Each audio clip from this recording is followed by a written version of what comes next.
This week we started a percents unit in the Google Classroom. So this question is going to pertain to something that we are going to actually learn in a couple weeks. It uses a formula for simple interest that I'm going to show you now, but just know that we're going to go over it a little bit more in depth in a couple weeks. So if you're not sure where I'm getting the formula, stay tuned for our percents unit. But in the meantime, I'll tell you how to solve it so that when we do learn it, it might make a little more sense. It says she deposited $70 into a savings account at the bank. We call that initial deposit the principal. That's how much money you have in your account, okay?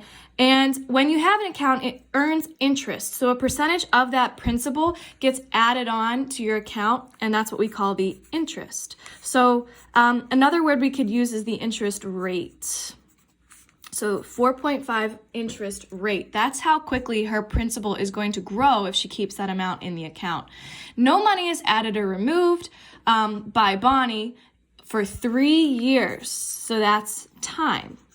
So we've got three things: how much she puts in, the rate at which it might grow, and the time that it stays in the account.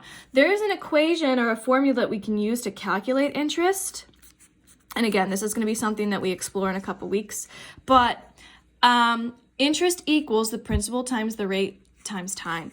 So if I want to know the amount of interest she's going to make, that's the amount of extra money that she's going to make from her percent. I have the principal, which is $70, times the rate, which is 4.5%, but that's 0.045 as a decimal. And T is time, that's 3 years.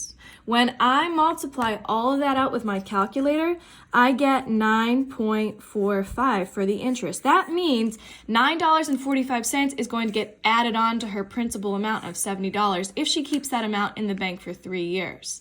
So at the end of 3 years, she's not just going to have $70. She's not just going to have $9.45. She's going to have $9.45 added on to $70. And that's why my answer is B.